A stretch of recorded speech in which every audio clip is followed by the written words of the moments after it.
संग सकते हैं क्योंकि सामने कोई नज़र नहीं आता, सब अपने अपने घर पे बैठे हैं, अपने अपने स्थान पे बैठे हैं, इसलिए अभिवादन करना भी भूल जाता हूँ। हम साधक की समस्याएं समझने का प्रयास कर रहे हैं, क्या क्या समस्याएं होती हैं और उनका क्या निदान है, समाधान क्या है। अभी साधक की समस्याएं पुस्तक का दूसरा प्रकरण रूढ़िगत साधना पर हम सुनते आ रहे हैं। जो हमने पिछली बार पठन किया था उस पर कुछ प्रश्न उभरे हैं।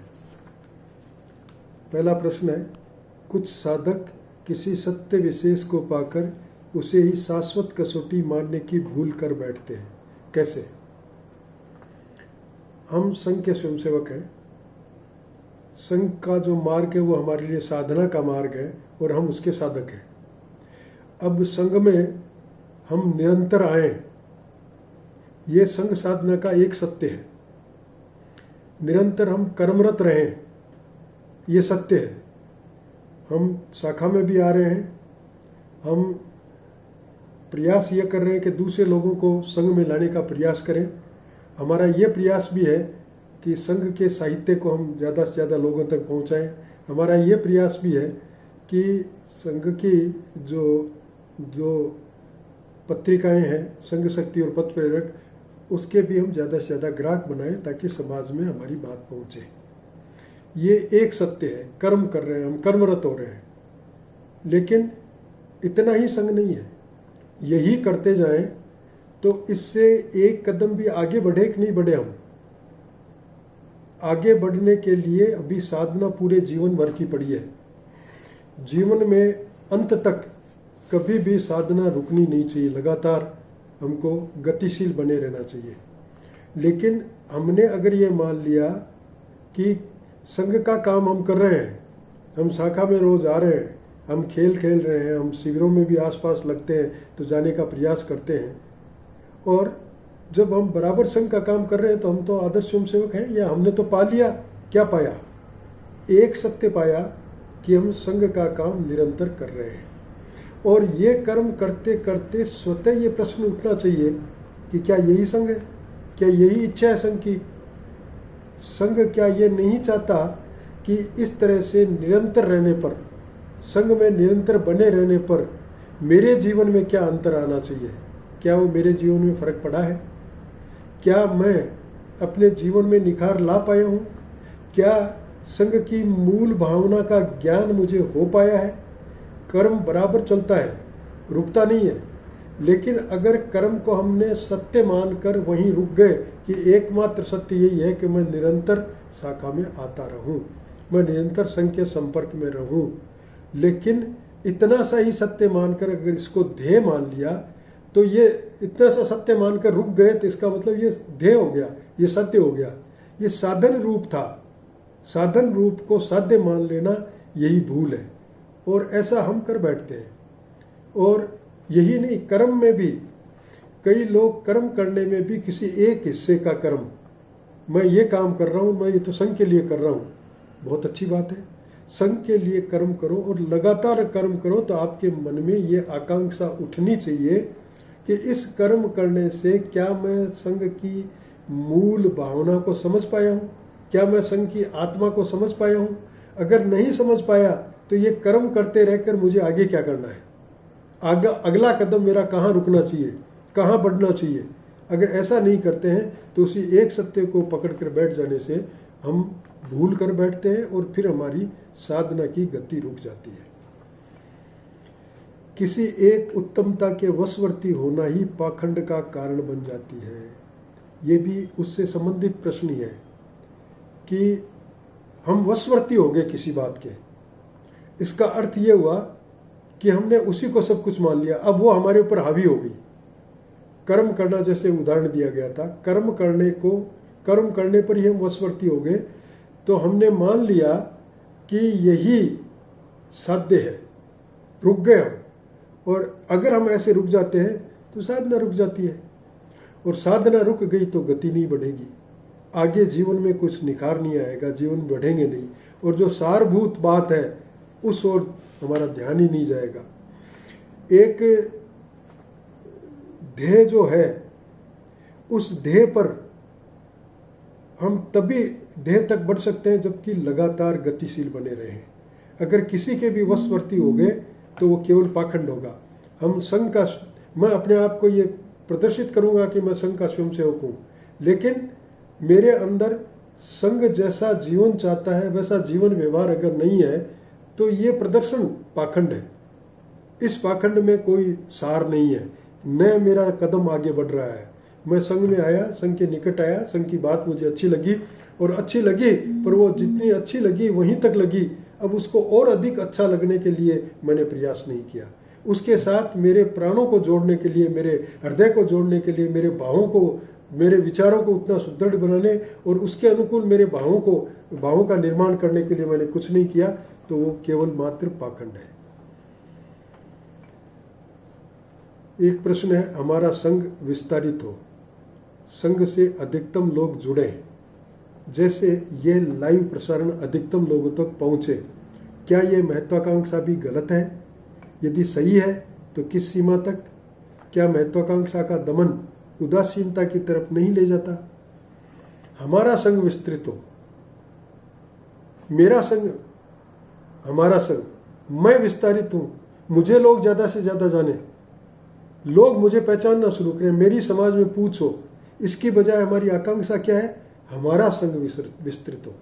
तो हमारा संघ अगर विस्तार पाता है तो हमारी महत्वाकांक्षा जो है वो व्यक्तिगत न रहकर वो हमारी पूरे समूहगत बन जाती है, सामाजिक महत्वाकांक्षा बन जाती है। इसलिए ऐसी महत्वाकांक्षा में इस प्रकार की अगर इच्छा हो, इस प्रकार की अगर महत्वाकांक्षा हो, तो वो महत्वाकांक्षा बुरी नहीं है। संघ से अधिकतम लोग जुड़े, ये तो हमारा काम भी है। हमको ज़्यादा से ज़्यादा लोगों को जोड़ना है ताकि अधिक से अधिक लोग संघ के मार्ग पर चलकर अपने जीवन को सुधारें, और ऐसे लोगों की जो संगठन शक्ति है वो ही क्षात्र धर्म में कुछ मूल काम कर सकती है, अन्यथा कोई एक व्यक्ति नहीं कर सकता।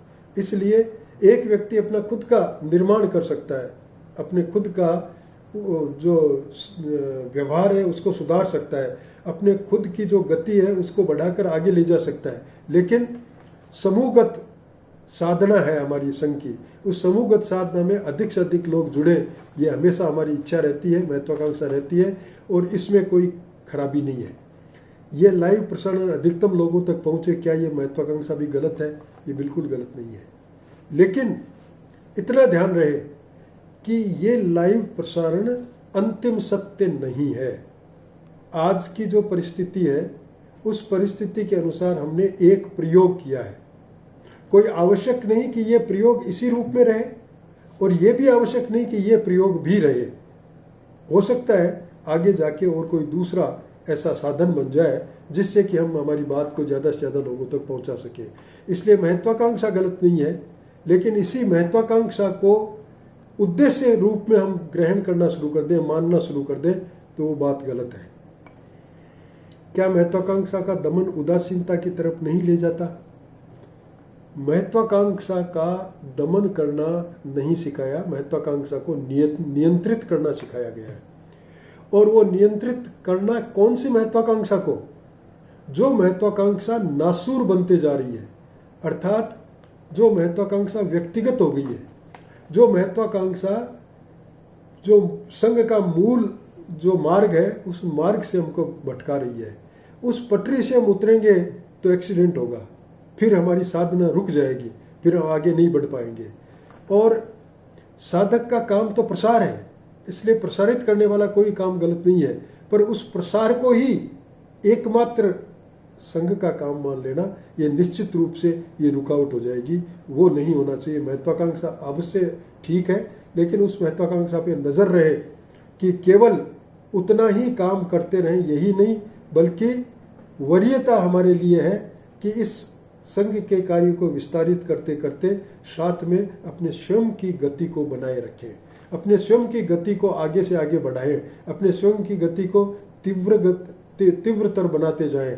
ये हमारी वरीयता होनी चाहिए। अगर ऐसी वरीयता बनी रही तो महत्वाकांक्षा बुरी नहीं है, वो फिर समाज के लिए महत्वाकांक्षा हो गई, संघ के लिए महत्वाकांक्षा हो गई, मानवता के लिए महत्वाकांक्षा हो गई, और भगवान का काम करने के लिए महत्वाकांक्षा हो गई।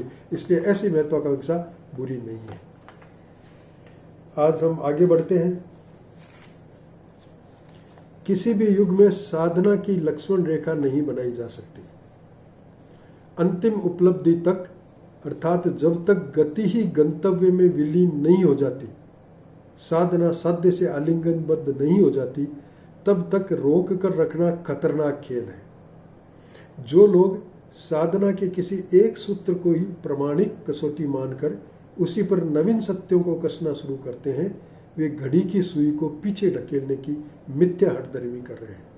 घड़ी की सुई को पीछे कर देने से काल न तो रुकता है, न पीछे की ओर मुड़ ही सकता। यह तो आत्म प्रवंचना है कि मैंने काल को अपनी इच्छानुकूल बना डाला। लक्ष्मण रेखा रामायण सबने पढ़ी होगी, सबने कथा भी सुनी होगी कि जब राम बाहर गए और उस हिरण के लिए जो सीता जी की जो इच्छा थी कि ये स्वर्ण मृग है, मुझे ये चाहिए, उस समय लक्ष्मण को जिम्मेवारी देके गए थे कि सीता की रक्षा तू करना। सीता कुटिया में बैठी थी, अचानक एक षड्यंत्र था वो तो सारा, तो उसने आवाज़ दी हाय राम हाय राम। तो सीता को ये वहम हुआ कि राम के ऊपर कोई खतरा आया है, इसलिए उसने लक्ष्मण को कहा कि जाओ तुम। लक्ष्मण ने काफ़ी रोकने की कोशिश की कि भाई राम के ऊपर कोई खतरा आ ही नहीं सकता, लेकिन सीता जी नहीं मानी। और जब वो जबरदस्ती करने लगी, तब लक्ष्मण ने उस कुटिया के चारों तरफ एक रेखा खींच दी, लक्ष्मण रेखा जिसको नाम दिया जा रहा है। वो ये कि लक्ष्मण की तपस्या के कारण इस रेखा के अंदर कोई भी अंदर नहीं आ सकता और आप सुरक्षित हैं, और आपको रेखा के बाहर नहीं जाना है, क्योंकि वहाँ लक्ष्मण की तपस्या काम नहीं करेगी। तो ऐसी लक्ष्मण रेखा जो बना लेते हैं कि साधना हम कर रहे हैं, हम रोज संग में जा रहे हैं और बस हो गया ये, अब हमने हमारा काम कर लिया। अगर ऐसा बना लिया तो उस लक्ष्मण रेखा से बाहर हम नहीं निकल पाएंगे, और नहीं निकल पाए तो उसी में बंद होकर रह जाएंगे, उसी में सीमित होकर रह जाएंगे। उससे आगे साधना की गति आगे है, उस गति की ओर हम जा नहीं पाएंगे। जब तक गति ही गंतव्य में विलीन नहीं हो जाती, साधना साध्य से आलिंगबद्ध नहीं हो जाती, तब तक रोक कर रखना खतरनाक खेल है। किसी भी साधना को अंतिम स्थान पर पहुंचने से पहले अगर हम रोकते हैं या कोई बाधा ऐसी आती है जिसके कारण रुकावट आती है, तो वो खतरा है। हमको उस गति को वहां तक ले जाना है जहां गंतव्य है, जहां हमारा लक्ष्य है, जहां हमारा साध्य है। और जब तक साधना साध्य के साथ आलिंगनबद्ध नहीं हो जाती, अर्थात जब तक साध्य से मिला नहीं देती है, तब तक साधना बराबर चलती रहेगी, निरंतर चलती रहेगी। इसलिए उसमें किसी भी प्रकार की रुकावट अगर आएगी तो वो खतरनाक खेल है। जो लोग साधना के किसी एक सूत्र को ही प्रामाणिक कसौटी मानकर उसी पर नवीन सत्यों को कसना शुरू करते हैं, वे घड़ी की सुई को पीछे ढकेलने की मिथ्या हठधर्मी कर रहे हैं। हम रोज शाखा में आ रहे हैं, हम कर्म कर रहे हैं संघ का। हम रोज शाखा में आते हैं, समय पर आते हैं। 5 बजे शाखा लगती है तो 5 बजने में 5 मिनट पहले ही पहुंचते हैं, लेट भी कभी नहीं होते। तो हम तो संघ का काम कर रहे हैं, यही तो है संघ का काम। अगर इस कसौटी पर हम अब ये कसना शुरू करें कि फला आदमी कोई महीने में मुश्किल 4 बार शाखा में आता है, लेकिन वो आदमी संघ का कितना काम करता है बाहर, संघ की जो भावना है, संघ का जो विचार है, संघ का जो सिद्धांत है, उसको कितने लोगों तक पहुंचाने का प्रयास कर रहा है, कितना अपने जीवन में परिवर्तन ला रहा है। इस कसौटी को भी हम इसलिए इस कसौटी पर कसना शुरू कर देते हैं कि वो तो निरंतर तो आ ही नहीं रहा है, तो वो बिल्कुल नवीन सत्य जो है वो उस कसौटी पे नहीं कसे जा सकते, उसको आगे बढ़ना है। इसलिए अगर हमने केवल एक बात को पकड़ लिया कि हम संघ का कर्म कर रहे हैं, लेकिन उस कर्म से अगर आगे कुछ लाभ नहीं हुआ, उससे आगे हमारी गति नहीं बनी, तो वो वहीं रुकावट है। वो घड़ी की सुई को पीछे धकेलना है। जैसे साधारण सा उदाहरण है कि घड़ी की 12 बजा रही है घड़ी, और हमने उसको धकेल के वापस 10 बजे कर दिया कि मैंने 2 घंटे पीछे कर दिया दुनिया को। दुनिया 2 घंटे पीछे रहने वाली नहीं है, दुनिया अपने हिसाब से चल रही है। हमने ये अहंकार पाल लिया, और वो झूठा अहंकार है, ये सिर्फ अपने आप को खुश करने की बात है, बाकी ऐसा कुछ नहीं है। हमारी साधना का मुख्य स्वरूप कर्म है। आवश्यकता अनुसार कर्म के स्वरूप और कलेवर में अंतर आ सकता है, पर कर्म की आवश्यकता शाश्वत आवश्यकता है।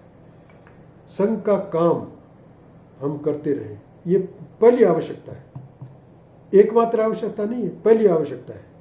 और उसका स्वरूप बदलता रहता है, उसका कलेवर बदलता रहता है। आत्मा वही रहती है, कर्म करना हमको संग का, लेकिन संग का कर्म किस हिसाब से करना है वो समय समय पर बदल सकता है, साधना समय समय पर बदल सकती है। और व्यक्ति से व्यक्ति भी इस प्रकार का निर्भर करता है कि जिस व्यक्ति को जिस तरह की बात सूट करती है उस हिसाब से उसको आगे बढ़ाया जाए, ऐसा भी हो सकता है। तो कर्म की जो मूल आत्मा है वो नहीं बदलनी चाहिए, लेकिन उसका जो कलेवर है उसमें अंतर आ सकता है। कर्म की आवश्यकता शाश्वत आवश्यकता है, कर्म करते रहना पड़ेगा, कभी भी रुकना नहीं चाहिए।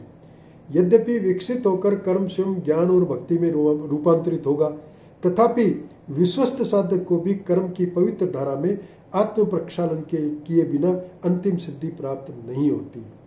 जो जो कर्म विकास की ओर बढ़ता है, विकसित होने पर, रुकने पर नहीं, कर्म अगर विकसित हो रहा है तो उससे कर्म से ज्ञान प्राप्त होगा और फिर ज्ञान से भाव की प्राप्ति होगी। अगर हम बिल्कुल उसी हिसाब से चलते रहे जैसा हमको संग में निर्देश मिलता है और उसी हिसाब से अपना आत्मावलोकन करते रहे, अपने आप को खुद को तोलते रहे, तो ये निरंतर कर्म करने वाले पे निश्चित रूप से ये बात आएगी।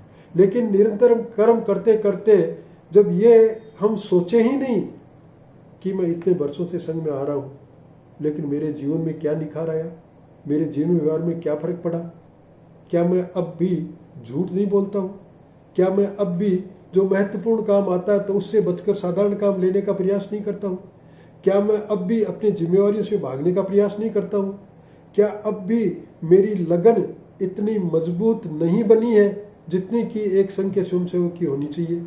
इस प्रकार आत्मचिंतन करते हुए अपने आप को खुद को तोलते हुए जो आगे बढ़ता है तो जो कर्म की नदी में बहता है वो ज्ञान तक पहुंचेगा, ज्ञान और भक्ति में रूपांतरित होगा।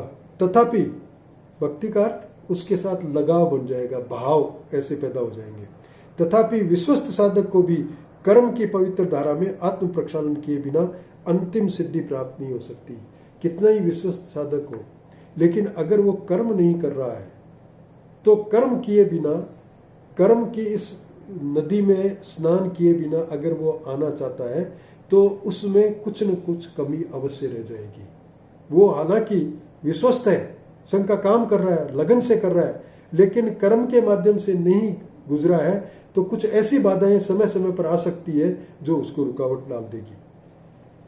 इसमें कोई संदेह नहीं कि हमारे लक्ष्य की सांगोपांग व्याख्या करने वाले ज्ञानी और उसके लिए अटूट निष्ठा रखने वाले श्रेष्ठ व्यक्ति भी मिल सकते हैं, किंतु उन्हें भी कर्म के एक निश्चित स्तर तक ऊपर उठना ही पड़ेगा, अन्यथा उसकी आगामी साधना में ऐसी रही हुई अपरिपक्वता रंग लाए बिना नहीं रहेगी। एक साधक है जो हमसे कहीं अच्छी तरह से इन बातों को समझा सकता है, वो खुद समझ भी सकता है, समझा भी सकता है और उसकी निष्ठा भी बनी हुई है संघ के प्रति, लेकिन फिर भी अगर वो इस कर्म के मार्ग से नहीं बढ़ा है, शाखाओं के माध्यम से नहीं आया है और लगातार ठोकर खाते खाते यहाँ तक नहीं पहुँचा है, तो उसमें एक अपरिपक्वता उस कर्म की रह गई। उस नदी में स्नान करके नहीं आया जो कर्म की नदी है, तो वो जो अपवित्रता या अपरिपक्वता रह जाती है, कुछ कमी जो रह जाती है, वो कभी भी बाधक बन जाती है।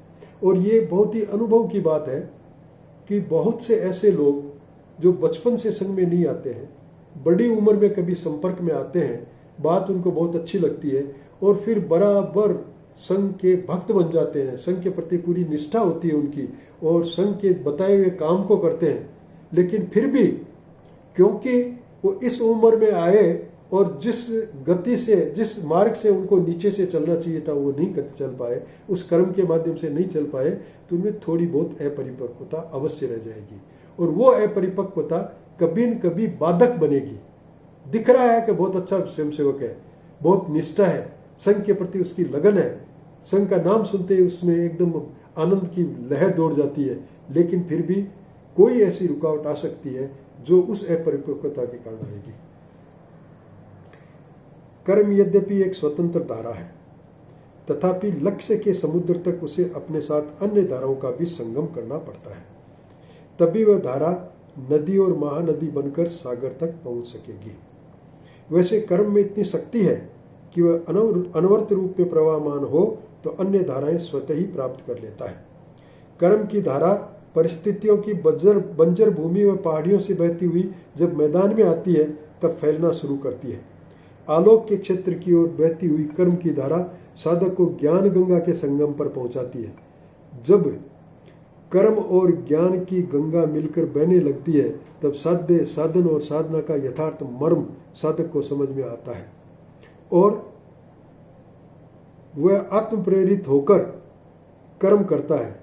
इस प्रकार कर्म का सर्वप्रथम सुखद फल ज्ञान ही है। कर्म एक अलग धारा है, जैसे गंगा नदी गंगोत्री से निकलती है और गंगोत्री से निकलकर निरंतर बह रही है। उसका उद्देश्य है समुद्र तक पहुंचना। उस उद्देश्य तक पहुंचने के पहले जैसे ही वो आगे बढ़ती जाती है, आसपास की कुछ धाराएं भी उसके साथ मिलती जाती है और वो मिलती जाती है तो आगे जाके वो बड़ी नदी बन जाती है और फिर वो जाके समुद्र में गिरती है। इसी प्रकार व्यक्ति जब कर्म करता है, ये संघ की संख्या बढ़ाने वाली बात नहीं है, वो तो अलग बात है, लेकिन एक व्यक्ति के ऊपर अपन लें तो व्यक्ति संघ का काम कर रहा है, संघ में लगन से काम कर रहा है, संघ को समझने का प्रयास कर रहा है, संघ के प्रति उसकी इतनी तत्परता है कि कहीं भी थोड़ी बहुत भी शंका मन में आती है तुरंत उसका समाधान ढूंढता है। खुद से नहीं ढूंढा जाता तो अपने अग्रणी से किसी से पूछता है और इस प्रकार अपनी खुद की समस्याओं का समाधान करता हुआ आगे बढ़ता है। तो जो जो आगे बढ़ता है, एक समस्या आई, उसको एक शंका हुई और उस शंका का समाधान हुआ तो एक धारा जुड़ गई कि शंका का समाधान भी हो सकता है और इसलिए वो जो उसके कर्म करने की गति है उसमें थोड़ी तीव्रता आएगी कि आइंदा भी अगर मेरे सामने कोई इस तरह बाधा आएगी, कोई मुझे है जो मुझे सपोर्ट करेगा। इस तरह जब कर्म में लगातार आदमी चलता रहता है, कर्म करता रहता है, संघ का काम करता है, तब ज्ञान स्वतः ही ज्ञान के संगम तक वो पहुंच जाता है। ज्ञान के संगम तक पहुंचने का अर्थ यह है कि जो कर्म करता है निरंतर करता है और आगे बढ़ता रहता है, संघ की इच्छा अनुसार, संघ के निर्देशानुसार करता है, उसको संघ के प्रति ज्ञान होना भी प्रारंभ हो जाता है। संघ ऐसा कर रहा है पर क्यों कर रहा है? संघ हमको आगे बढ़ा रहा है, क्यों बढ़ा रहा है? संघ हमें परिवर्तन चाहता है, क्यों चाहता है? और हमारे एक व्यक्ति में परिवर्तन होने से या 5 आदमियों में परिवर्तन होने से क्या संघ की जो इच्छा है, जो आकांक्षा है, महत्वाकांक्षा है, वो पूरी हो जाएगी? ये सब जो प्रश्न उठते हैं, उन प्रश्नों का उत्तर वो खुद ढूंढता है, वो लोगों से पूछता है और इस तरह से संघ का ज्ञान उसको अपने जीवन में डालने का एक अवसर मिलता है। जब कर्म और ज्ञान की गंगा मिलकर बहने लगती है, अब कर्म तो था ही, समझ और आ गई। मैं जो कर्म कर रहा हूं, मैं हाथ भी हिला रहा हूं तो क्यों हिला रहा हूं? मैं आज किसी से मिलने जा रहा हूं तो क्यों जा रहा हूं? और मैं गया तो था किसी काम से, इस बीच अगर मुझे कोई साधन ऐसा मिल गया कि जिससे 2 आदमियों से बात करने की बात बैठ गई तो उसमें मैं संघ की बात क्यों नहीं करूं? ये इस तरह से जो धीरे धीरे संघ के साथ लगाव बढ़ता है तो संघ के ज्ञान की तरफ बढ़ता है और ज्ञान उस व्यक्ति को धीरे धीरे संघ ज्ञान आता रहता है। जब कर्म और ज्ञान की गंगा मिलकर बहने लगती है तब साध्य, साधन और साधना। साधना तो है ये कर्म करना और ये जो साधना है का मार्ग है कि हमको निरंतर आगे बढ़ना है। साध्य है उस उद्देश्य तक पहुंचना और साधन हमारे पास कर्म के रूप में हम हैं और हम लगातार वो काम करते रहें तो यथार्थ मर्म साधक को समझ में आता है। तब साधक को समझ में आता है इनका मर्म क्या है, साधन क्या चीज़ होती है, साधना क्या होता है, साध क्या होती है और साध्य क्या है, ये मर्म समझ में आता है। और जब ये मर्म समझ में आता है तब आत्म प्रेरित होकर कर्म करता है। फिर उसके बाद में किसी दूसरे उसको प्रोत्साहित करने की आवश्यकता नहीं है, कोई अलग व्यक्ति उसको लगातार ये बताता रहे कि तुम्हें संघ में आना चाहिए, उसकी आवश्यकता नहीं है।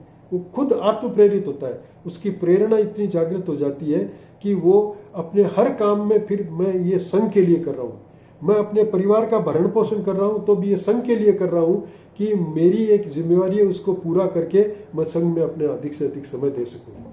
मैं संघ में जो काम मुझे संघ में करना है उसको मैं किसी के कहने से न करूँ। मुझे साफ दिखता है कि यहाँ कचरा पड़ा है घट के पास में, तो मैं स्वयं उठूं और कचरे को साफ करूं। मुझे साफ दिखता है कि ध्वज स्थान तक जाते हैं, उस बीच में मुझे कहीं कोई रुकावट नजर आ रही है, तो मैं क्यों नहीं उसको रुकावट को दूर करूं। वो उसकी खुद की प्रेरणा, फिर घटनाएं के कहने की जरूरत नहीं है कि भाई देखो वो वहाँ गड़बड़ है उसको सही करो, या कोई दूसरे को देख के करने की भी जरूरत नहीं है, वो खुद आत्म प्रेरित होकर करता है। इस प्रकार कर्म का सर्वप्रथम सुखद फल ज्ञान ही है। तो जो लगातार कर्म करता रहता है उस पर, उसमें ज्ञान की जागृति होगी, उसमें समझ आएगी। ये पहली उपलब्धि है, फल है ये उसका। ज्ञान जो कर्म से रहित है, अव्यवहारिक आदर्शवाद है। ज्ञान तो है लेकिन उसके अनुसार कर्म नहीं है, तो वो क्या काम का, किस काम का, वो प्रकट नहीं हो सकता। बात कर सकते हैं हम, लेकिन आदर्श की बात कर सकते हैं, पर वो आदर्शवादी व्यवहारिक नहीं है। व्यवहारिक आदर्शवाद तो वो है कि जो उसमें समझ है, जो ज्ञान है, वो उसके जीवन में झलके, उसके जीवन में वो उतरा हुआ हो, तब वो व्यवहारिक है। केवल कुछ मान्यताएं जो साधक ने जूठन के रूप में पुस्तकों से चुराकर प्राप्त की है, ज्ञान का स्वरूप नहीं बन सकती। पुस्तकें पढ़ता है कोई आदमी और उससे कुछ बहुत ही आकर्षक चीजें प्राप्त कर लेता है, और इसलिए उनको मैं बोलता जाऊं, मैं कहूं ये ऐसा होता है, ऐसा होता है समाज में, समाज की बात करूं या संघ की बात करूं, या मैं भगवान की, परमात्मा की बात करूं, किसी साधना की बात करूं जो कि मेरी पढ़ी हुई है लेकिन मैं समझता नहीं, और उस मार्ग पे मैंने एक भी कदम आगे नहीं बढ़ाया। तो ऐसी जो है वो तो चुराई हुई है, जूठन है। सही अर्थों में ज्ञान तो वह है जो हमारे कर्म की पुष्टि कर डाले, कर्म के अपादान को खोज निकाले और लीला प्रपंच की आड़ में खड़ी सारभूत सत्ता का साक्षात्कार करा डाले। ज्ञान किसको कहते हैं? ज्ञान तो असल में वो है जो कुछ हम कर रहे हैं उसकी पुष्टि करता हो कि ये जो कर्म है ये वास्तव में बिल्कुल उचित कर्म है। और जब ये बात पैदा होती, कोई दूसरा भी हमको ये कहे कि ये काम बहुत सही काम कर रहे हो, तो चाहे अभी तक हम समझे नहीं हो, लेकिन किसी दूसरे के कहने से भी ये समझ में आती है, अच्छा इतना बढ़िया काम है क्या। मैं तो जैसे रूटीन में बह रहा था वैसे बह रहा था, मुझे तो पता ही नहीं, लेकिन ये मानता है, समझदार है, बड़ा है, प्रौढ़ है, और ये कहता है नहीं ये काम बहुत अच्छा है, तो बहुत अच्छी बात लगती है। और इसलिए जो कोई ऐसा कहता है उसके प्रति भी हमारा भाव जरा ढंका हो जाता है, समझ हमारी उसके प्रति बदल जाती है। तो ज्ञान तो वो है जो हमारे खुद के अंदर ऐसा पैदा हो कि हम जो कर्म कर रहे हैं उसकी पुष्टि करता हो कि ये बिल्कुल सही कर्म है। साधना का जो जिस साधना मार्ग पर तुम बढ़ रहे हो उसके अनुकूल है ये काम, उसी साधना को आगे बढ़ाने के लिए ये कर्म तुम्हें लाभ देगा। ये जब पुष्टि होती है वही असली ज्ञान है। और जब ये पुष्टि होती है तो उसका कर्म के अपादान को खोज निकालने में, कर्म का कारण क्या है, ये जो हम कर्म कर रहे हैं, हम संग में निरंतर काम कर रहे हैं, उसका कारण क्या है, क्यों कर रहे हैं हम ऐसा करने से क्या हो जाएगा, इस बात की समझ आ जाती है। और तब लीला प्रपंच की आड़ में खड़ी सारभूत सत्ता का साक्षात्कार करा डाले। और वो जो ज्ञान पैदा होता है वो इस सारी, ये जो लीला प्रपंच चल रहा है, संघ का चल रहा है, सारे संसार का चल रहा है, इसके पीछे सारभूत सत्ता क्या है जो ये करवा रही है। कौन हमको इस तरह से इस मार्ग पे आगे बढ़ा रहा है, कौन हमको प्रोत्साहित कर रहा है, कौन हमको धक्का दे रहा है, कौन हमको आकर्षित कर रहा है, उस मार्ग की तरफ खींच रहा है। इस जो ऐसी जो सत्ता है, उस सत्ता का भी जो ज्ञान करवा दे वही सच्चा ज्ञान है। यहां आकर कर्म और ज्ञान को भी सहारे की जरूरत होने लगती है, क्योंकि वे जिस राह पर परिश्रम पूर्वक बढ़े हैं उस राह पर उनकी भीतरी सहायता द्वारा विश्रांति और उद्बोधन की आवश्यकता अनुभव होती है। उन्होंने परिश्रम किया, कर्म किया, कर्म के साथ चिंतन किया, क्यों कर रहा हूं मैं ये कर्म, क्या प्राप्त होगा इससे मुझे, और लगातार कर्म करने से जो समझ पैदा हुई, इस परिश्रम के कारण उसमें जैसे एक बात, जैसी कोई थकावट सी आ जाती है जो परिश्रम कर लिया है, तो उसको थोड़ी ऐसी सहायता चाहिए कि उसको थोड़ा आराम मिल सके, शांति मिल सके, वो विश्रांति और उद्बोधन की आवश्यकता अनुभव होती है। उसको वहाँ जाके एक सुखद अनुभव होता है कि बहुत अच्छी जगह पे हम आए हैं। हम कहीं गर्मी से कहीं ठंडे स्थान पर चले जाएं तो ऐसा लगता है कहाँ पहुँच गए हम। वहाँ तक पहुँचने के लिए परिश्रम किया है, वो बहुत परिश्रम करना पड़ा, लेकिन वहाँ पहुँचते एकदम शांति सी आती है। तब थोड़ा आदमी सोचता है थोड़ी देर में यहाँ रुक जाऊँ। उस समय आत्म जागरण का प्रभात काल आता है, और जब वो वहाँ रुकता है कि ये कर्म करने से मुझे ये उपलब्धि हुई है, इतनी दूर चलने से मैं ठंडे स्थान पे पहुँच गया, संघ का इतना काम किया तो मुझे आज इतना ज्ञान हुआ है। जब इतना ज्ञान हुआ है तो अब आगे बात पैदा होती है आत्म जागरण की। उस समय आत्म जागरण का प्रभात काल आता है। ये तो प्रारंभ है, आत्म जागरण अभी पूरी तरह से हुआ नहीं है, लेकिन ये प्रारंभ हो गया कि हाँ, अब स्वतः ही ये समझ डेवलप हो रही है, विकसित हो रही है कि संघ के काम से हमको ये इस स्थिति तक पहुंचा जा सकता है, हम यहाँ तक पहुंच सकते हैं। ये जो आत्म जागरण होता है उसका प्रभात काल है। प्रबल भाव अपने अस्तित्व की जड़ें व्यक्तित्व की गहराइयों में फैलाकर बाहर शाखाएं और पत्ते निकलते हैं। ये जो ज्ञान है, जब ये ज्ञान पैदा हुआ और ये भाव पैदा हुआ आत्म प्रेरणा का, उस समय आत्म जागरण के कारण से जो एक भाव पैदा हुआ, उस भाव ने अपने अस्तित्व की जड़ें हमारे रोम रोम में फैला दी।